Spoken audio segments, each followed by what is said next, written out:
श्री दुर्गा सप्तशती पांचवा अध्याय। ओम नमः चंडिकाय नमः। ओम नमः चंडिकाय नमः। ओम नमः चंडिकाय नमः।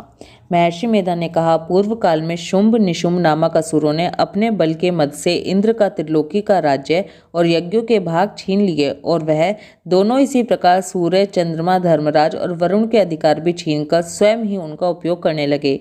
वायु और अग्नि का कार्य भी वही करने लगे, और इसके पश्चात उन्होंने जिन देवताओं का राज्य छीना था उनको अपने अपने स्थान से निकाल दिया। इस तरह से अधिकार छीने हुए तथा दैत्यों द्वारा निकाले हुए देवता अपराजिता देवी का स्मरण करने लगे कि देवी ने हमको वर दिया था कि मैं तुम्हारी संपूर्ण विपत्तियों को नष्ट करके रक्षा करूंगी। ऐसा विचार कर सब देवता हिमालय पर गए और भगवती विष्णु माया की स्तुति करने लगे। देवताओं ने कहा, देवी को नमस्कार है, शिव को नमस्कार है, प्रकृति और भद्रा को नमस्कार है। हम लोग रौद्रा, नित्या और गौरी को नमस्कार करते हैं। ज्योत्सनामयी, चंद्र रूपिणी व सुख रूपा देवी को निरंतर नमस्कार है। शरणागतों का कल्याण करने वाली वृद्धि और सिद्धि रूपा देवी को हम बार बार नमस्कार करते हैं। और नैऋति, राजाओं की लक्ष्मी तथा सर्वाणी को नमस्कार है। दुर्गा को, दुर्ग स्थलों को पार करने वाली दुर्गपारा को, सारा, सर्वकारिणी, ख्याति, कृष्ण और धूम्र देवी को सदैव नमस्कार है। अत्यंत सौम्य तथा अत्यंत रौद्र रूपा को हम नमस्कार करते हैं, उन्हें हमारा बारंबार प्रणाम है। जगत की आधारभूत कृति देवी को बार बार नमस्कार करते हैं। जिस देवी को प्राणी मात्र विष्णु माया कहते हैं उनको नमस्कार, उनको नमस्कार, उनको नमस्कार है। जो देवी संपूर्ण प्राणियों में चेतना कहलाती है उनको नमस्कार, उनको नमस्कार, उनको नमस्कार है। जो देवी संपूर्ण प्राणियों में बुद्धि रूप से स्थित है उनको नमस्कार, उनको नमस्कार, उनको नमस्कार है। जो देवी सब प्राणियों में निद्रा रूप से विराजमान है उनको नमस्कार, उनको नमस्कार, उनको नमस्कार है। जो देवी संपूर्ण प्राणियों में शुद्ध रूप से विराजमान है उनको नमस्कार, उनको नमस्कार, उनको नमस्कार है। जो देवी संपूर्ण प्राणियों में छाया रूप से स्थित है उनको नमस्कार, उनको नमस्कार, उनको नमस्कार है। जो देवी सब प्राणियों में शक्ति रूप से स्थित है उनको नमस्कार, उनको नमस्कार, उनको नमस्कार है। जो देवी संपूर्ण प्राणियों में तृष्णा रूप से स्थित है उनको नमस्कार, उनको नमस्कार, उनको नमस्कार है। जो देवी सब प्राणियों में शांति रूप से स्थित है उनको नमस्कार, उनको नमस्कार, उनको नमस्कार है। जो देवी सब प्राणियों में जाति रूप से स्थित है उनको नमस्कार, उनको नमस्कार, उनको नमस्कार है। जो देवी सब प्राणियों में लज्जा रूप से स्थित है उनको नमस्कार, उनको नमस्कार, उनको नमस्कार है। जो देवी सब प्राणियों में शांति रूप से स्थित है उनको नमस्कार, उनको नमस्कार, उनको नमस्कार है। जो देवी संपूर्ण प्राणियों में श्रद्धा रूप से स्थित है उनको नमस्कार, उनको नमस्कार, उनको नमस्कार है। जो देवी संपूर्ण प्राणियों में कांति रूप से स्थित हैं, जो देवी सब प्राणियों में लक्ष्मी रूप से स्थित हैं उनको नमस्कार, उनको नमस्कार, उनको नमस्कार है। जो देवी संपूर्ण प्राणियों में वृत्ति रूप से स्थित हैं उनको नमस्कार, उनको नमस्कार, उनको नमस्कार है। जो देवी सब प्राणियों में स्मृति रूप से विराजमान है उनको नमस्कार, उनको नमस्कार, उनको नमस्कार है। जो देवी सब प्राणियों में दया रूप से स्थित हैं उनको नमस्कार, उनको नमस्कार, उनको नमस्कार है।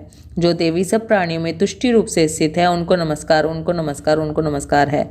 जो देवी संपूर्ण प्राणियों में मातृ रूप से स्थित है उनको नमस्कार, उनको नमस्कार, उनको नमस्कार है। जो देवी संपूर्ण प्राणियों में भ्रांति रूप से स्थित हैं उनको नमस्कार, उनको नमस्कार, उनको नमस्कार है। जो देवी संपूर्ण प्राणियों में नित्य व्याप्त रहती हैं उनको नमस्कार है। जो देवी चैतन्य रूप से इस संपूर्ण संसार को व्याप्त करके स्थित हैं उनको नमस्कार, उनको नमस्कार, उनको नमस्कार है। पूर्व काल में देवताओं ने अपने अभीष्ट फल को पाने के लिए जिनकी स्तुति की है और देवराज इंद्र ने बहुत दिनों तक जिनका सेवन किया है, वह कल्याण की साधना भूता ईश्वरी हमारा कल्याण और मंगल करें तथा सारी विपत्तियों को नष्ट कर डाले। असुरों के सताए हुए हम संपूर्ण देवता उस परमेश्वरी को इस समय नमस्कार करते हैं तथा जो भक्ति पूर्वक स्मरण की जाने पर तुरंत ही सब विपत्तियों को नष्ट कर देती है, वह जगदम्बा इस समय भी हमारा मंगल करके हमारी समस्त विपत्तियों को दूर करें। महर्षि मेधा ने कहा, हे राजन, इस प्रकार जब देवता स्तुति कर रहे थे तो उसी समय पार्वती देवी गंगा में स्नान करने के लिए आईं। तब उनके शरीर से प्रकट होकर शिवा देवी बोली, शुंभ दैत्य के द्वारा स्वर्ग से निकले हुए और निशुंभ से हारे हुए यह देवता मेरी ही स्तुति कर रहे हैं। पार्वती के शरीर से अंबिका निकली थी, इसलिए उसको संपूर्ण लोक में कौशिकी कहते हैं। कौशिकी के प्रकट होने के पश्चात पार्वती देवी के शरीर का रंग काला हो गया और वह हिमालय पर रहने वाली कालिका देवी के नाम से प्रसिद्ध हुई। फिर शुंभ और निशुंभ के दूत चंड मुंड वहां आए और उन्होंने परम मनोहर रूप वाली अंबिका देवी को देखा। फिर वह शुंभ के पास जाकर बोले, महाराज, एक अत्यंत सुंदर स्त्री हिमालय को प्रकाशित कर रही है। वह रंग रूप आज तक हमने किसी स्त्री में नहीं देखा। हे असुरेश्वर, आप यह पता लगाएं कि वह कौन है और उसको ग्रहण कर लें।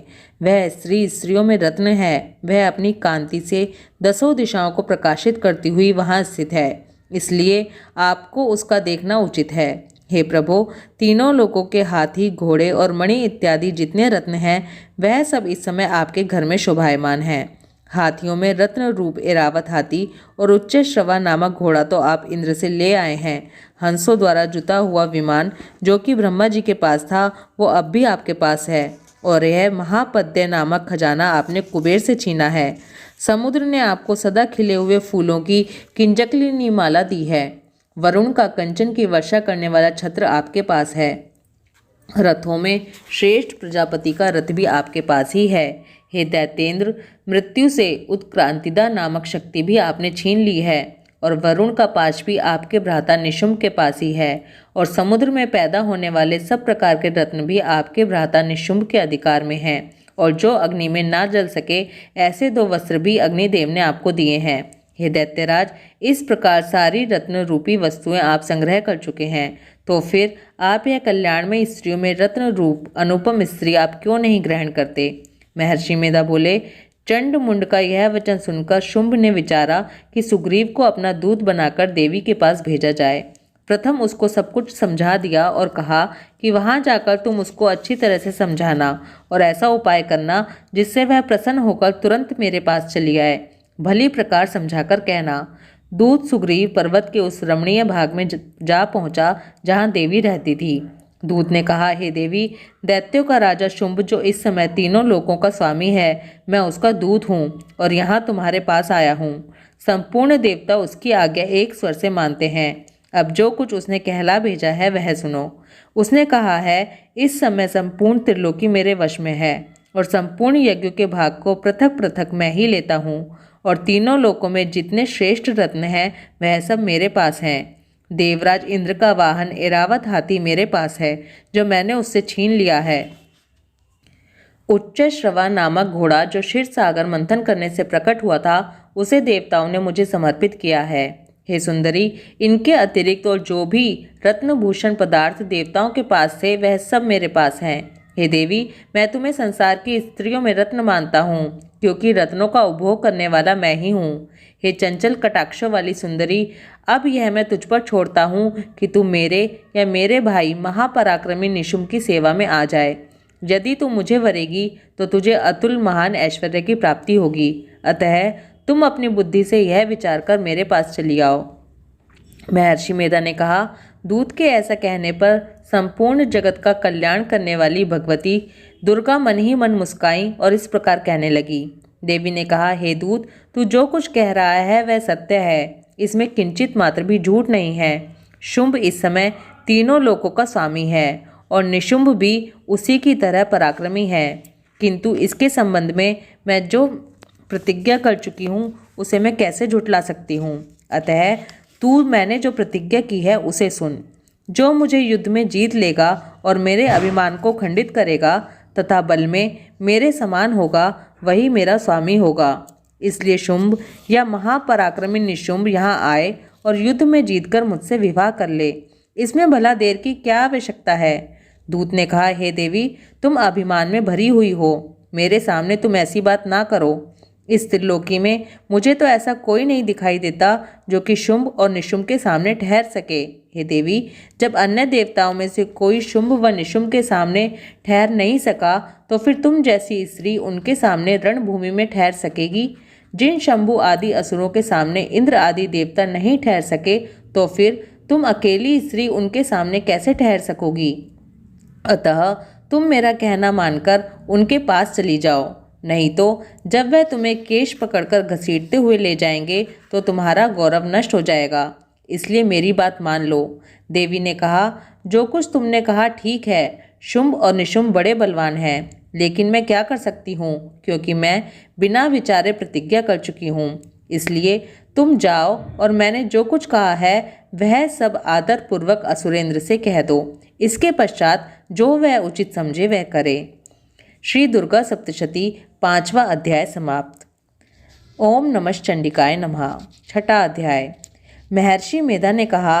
देवी की बात सुनकर दूत क्रोध में भरा हुआ वहां से असुरेंद्र के पास पहुंचा और सारा वृतांत उसे कह सुनाया।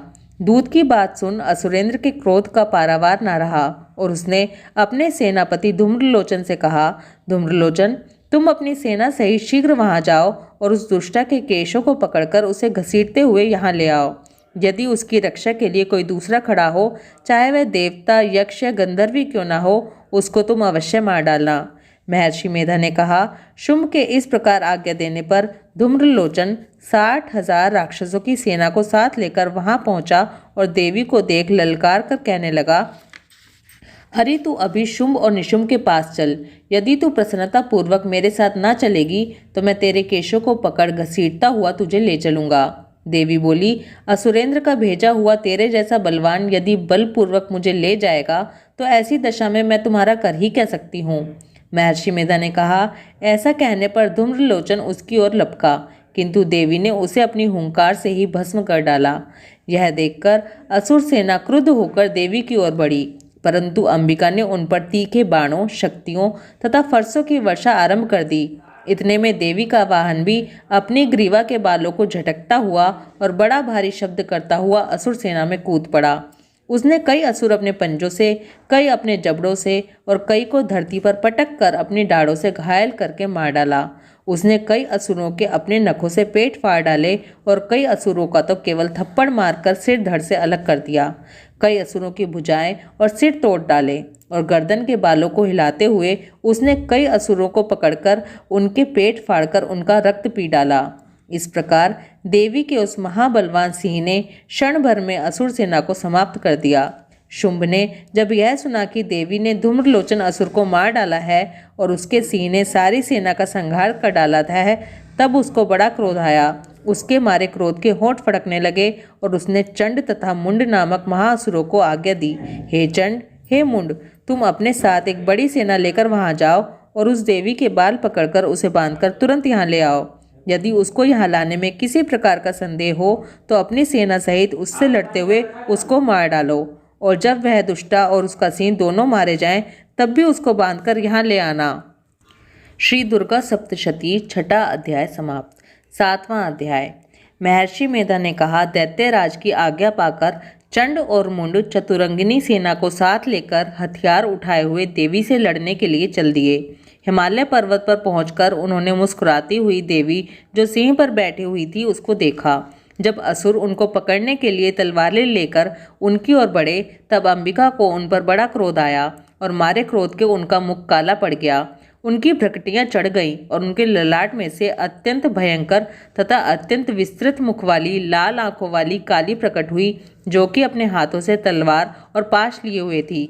वह विचित्र खड़ग धारण किए हुए थी तथा चीते के चर्म की साड़ी एवं नरमुंडों की माला पहन रखी थी। उसका मांस सूखा हुआ था और शरीर केवल हड्डियों का ढांचा था और जो भयंकर शब्द से दिशाओं को पूर्ण कर रही थी। वह असुर सेना पर टूट पड़ी और दैत्यों को भक्षण करने लगी।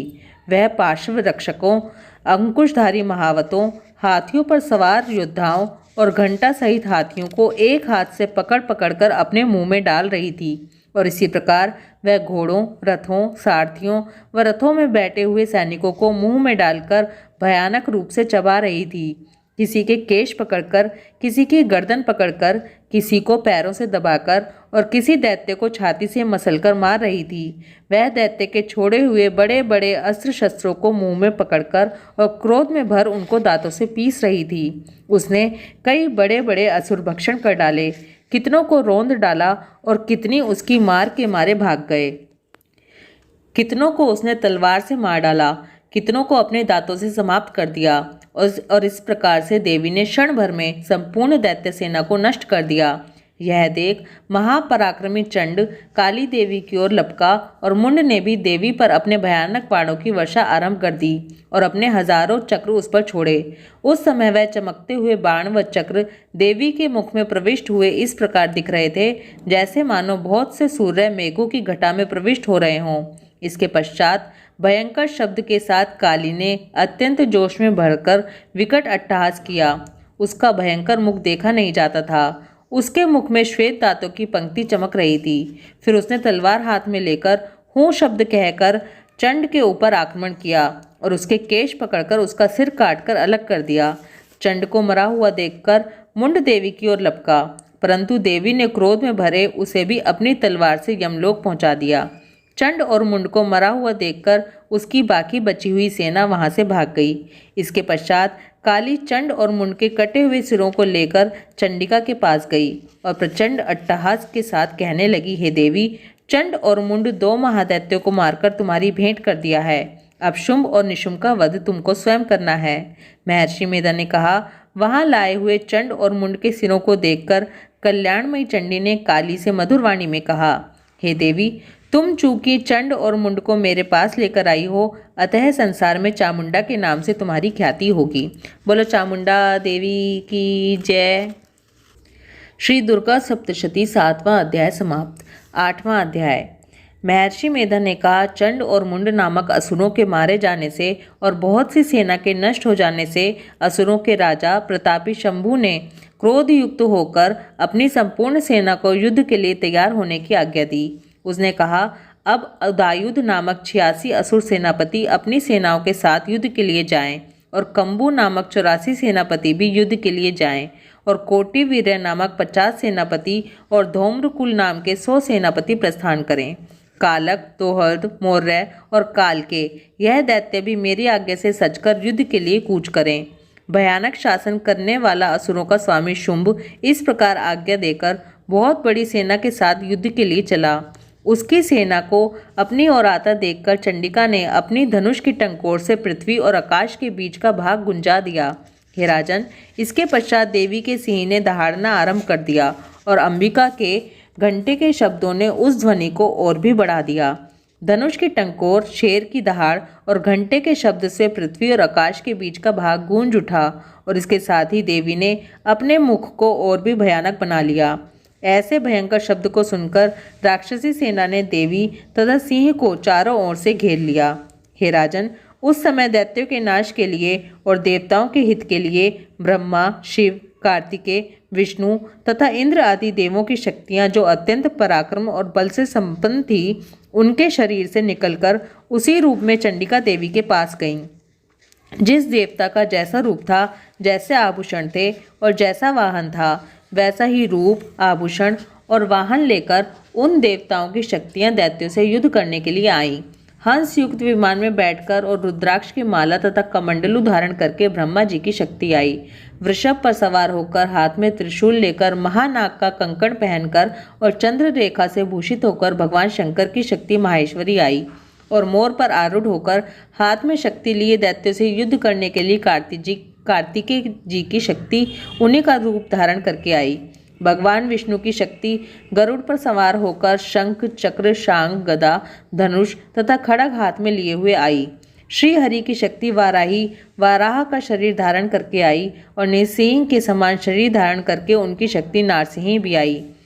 उनकी गर्दन के झटकों से आकाश के तारे टूट पड़ते थे और इसी प्रकार देवराज इंद्र की शक्ति ऐन्द्री भी ऐरावती के ऊपर सवार होकर आई। देव शक्तियों से घिरे हुए भगवान शंकर ने चंडिका से कहा, मेरी प्रसन्नता के लिए तुम शीघ्र ही इन असुरों को मारो। इसके पश्चात देवी के शरीर में से अत्यंत उग्र रूप वाली और सैकड़ों गीदड़ियों के समान आवाज करने वाली चंडिका शक्ति प्रकट हुई। उस अपराजिता देवी ने धूमिल जटा वाले भगवान श्री शंकर जी से कहा, हे प्रभु, आप मेरी ओर से दूत बनकर शुंभ और निशुंभ के पास जाइए और उन अत्यंत गर्वीले दैत्यों से कहिए तथा उनके अतिरिक्त और भी जो दैत्य वहां युद्ध के लिए उपस्थित हों, उनसे भी कहिए, जो तुम्हें अपने जीवित रहने की इच्छा हो तो त्रिलोकी का राज्य इंद्र को दे दो।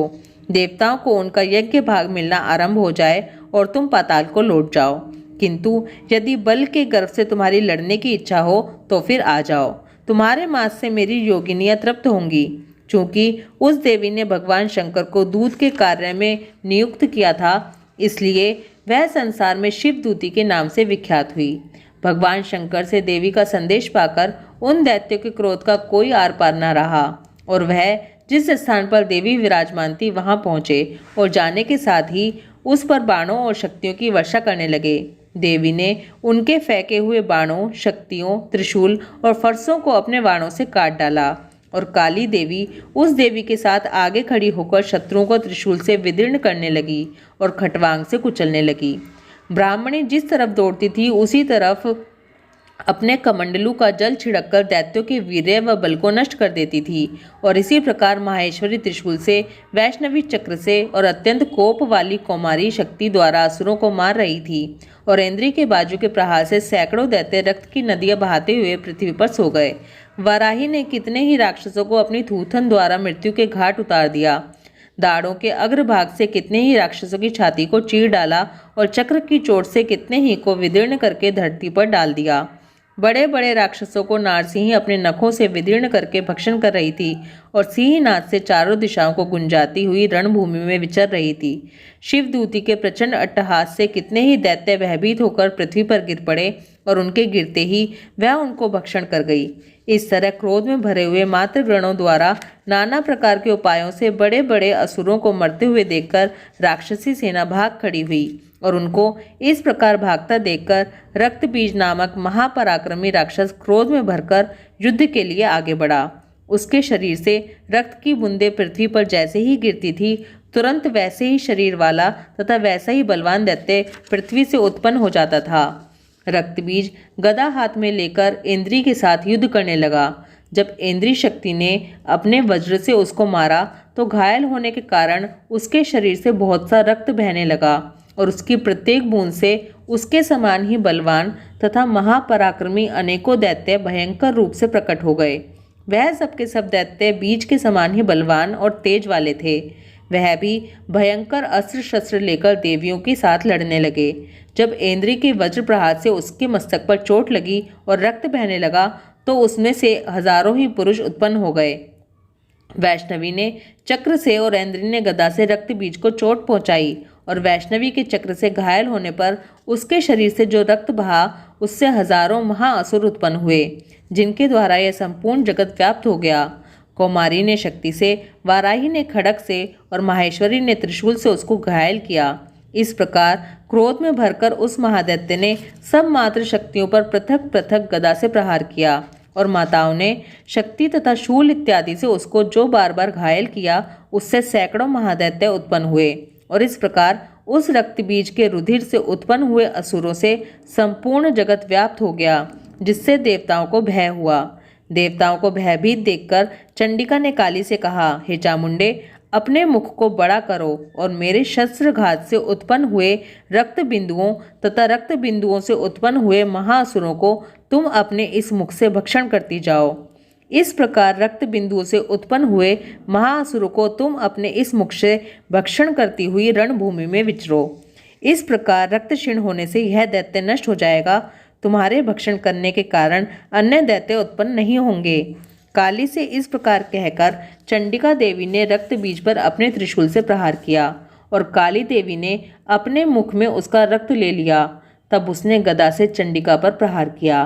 प्रहार से चंडिका को तनिक भी कष्ट नहीं हुआ, किंतु रक्त बीज के शरीर से बहुत सा रक्त बहने लगा। लेकिन उसके गिरने के साथ ही काली ने उसको अपने मुख में ले लिया।